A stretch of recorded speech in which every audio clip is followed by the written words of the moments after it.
Quand je fais le bilan, en fait, les meilleurs souvenirs de ma vie, c'est souvent des moments où vraiment la plupart des gens auraient jugé que c'était une galère. Corentin, tu es ingénieur aventurier et tu es aujourd'hui présent pour la 30e édition du Festival des écrans de l'aventure. Merci d'être avec nous pour cette interview arrêt sur image. Tu as devant toi un très beau livre. Est-ce que tu peux l'ouvrir, s'il te plaît? Ouais.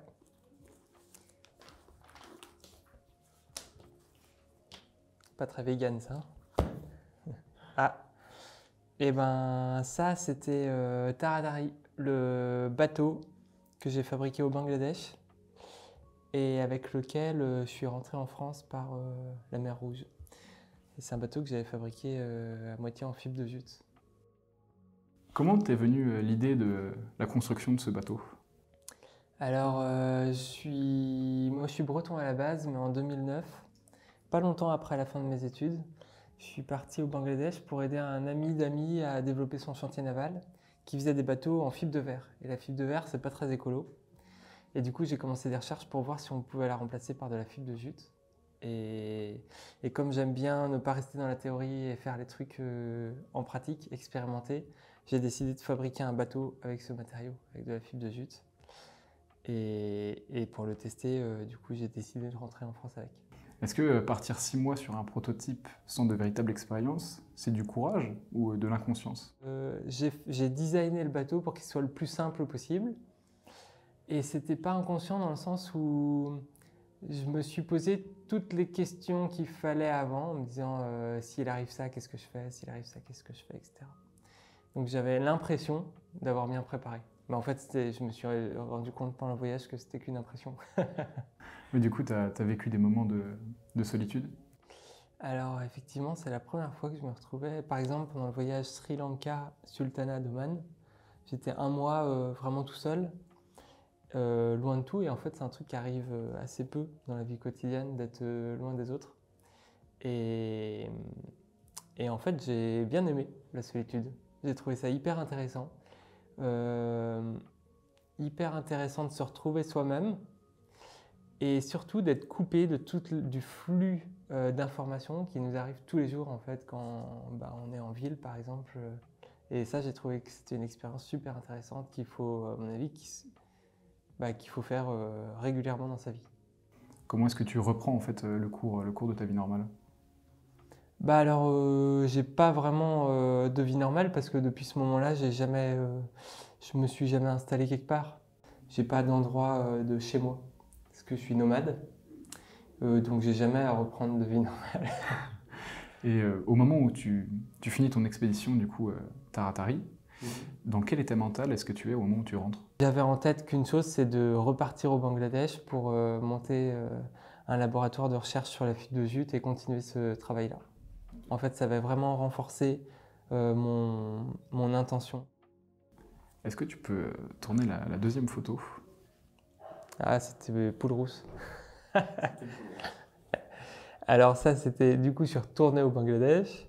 J'ai fait un laboratoire de recherche. J'ai pu recruter des gens et tout ça. On a bossé pas mal pendant 2 ans, je crois. On a mis à l'eau un deuxième bateau qui était plus abouti puisque celui-là, il était 100% en composite à base de fibres de jute. Et je voulais être autonome sur ce bateau, en plus de tester le bateau. Et donc, dans les trucs qui devaient me rendre autonome, il y avait Poule Rousse dans le blanc. Ça s'est pas passé comme prévu? Non, Poule Rousse, de mémoire, elle a jamais pondu. Elle a jamais pondu, ouais. Et pourtant, je faisais des efforts, on voit bien sur la photo. Là, je la baladais. Mais je crois que ça la détendait pas. C'était aussi pour toi l'occasion de tester pour la première fois dans un voyage en navigation les low-tech. Est-ce que tu peux nous expliquer ce que c'est que le concept de low-tech? On cherchait quelque chose qui désigne les technologies ou les savoir-faire qui sont utiles, accessibles et durables. Et on a l'idée dans l'association que les technologies qui nous entourent, les objets qui nous entourent devraient être faits, fabriqués ou au moins pouvoir être réparés de manière plus locale. À qui s'adressent justement ces low-tech ou ce principe d'utilisation des low-tech? Alors au début, je pensais que ça allait être surtout adressé à des personnes sous contrainte, des personnes qui ont des problèmes d'accès à l'énergie ou à l'eau, à la nourriture, etc. Donc j'imaginais que sur les 7 milliards d'humains, c'est plutôt les 5 milliards les plus pauvres qui allaient utiliser des low-tech. Et en fait, au fur et à mesure du voyage, des découvertes des low-tech, je me suis rendu compte que les gens des pays les plus pauvres avaient envie de vivre les mêmes modes de vie que les gens les plus riches, et que les gens les plus riches avaient des modes de vie qui n'étaient pas du tout durables, et ni même en fait épanouissants pour eux, et qu'il fallait aussi rendre plus low-tech les sociétés les plus riches, et que en fait ça s'adressait à tout le monde. Je vais te demander de tourner la troisième photo. Est-ce que tu peux me la décrire? Alors du coup, après le voyage avec Gold of Bengal, c'est là qu'est venue l'idée de... En fait, j'avais vu au Bangladesh qu'il y avait Internet qui grandissait un peu partout dans le monde. Et en parallèle, c'est au Bangladesh que j'ai vu que dans un pays sous contrainte, il y avait une ingéniosité super forte. Des gens qui inventaient des trucs. Et je me disais, mais c'est dommage, il n'y a pas de communication, de vecteur de communication qui permet, ou de diffusion de ces idées-là qui permettrait à n'importe qui d'être au courant de n'importe quelle bonne idée qui pourrait être répliquée autre part. Et avec des amis, on a monté une association, on a acheté un bateau, voilà, un catamaran, qu'on a transformé en laboratoire flottant.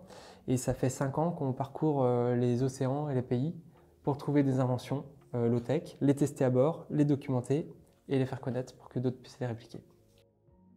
Est-ce que tu peux tourner la première photo? Ah, la spiruline. Ça, c'était pendant l'escale à Madagascar. Dans le sud de Madagascar, en fait, c'est une zone qui se désertifie de plus en plus.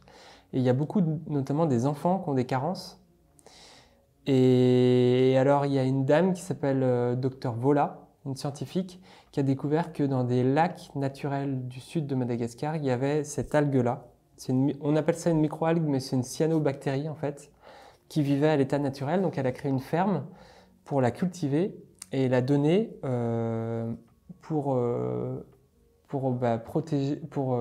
combler les carences nutritives des enfants de la région, parce que c'est une algue qui est pleine de protéines, de fer, enfin de certaines vitamines, certains minéraux.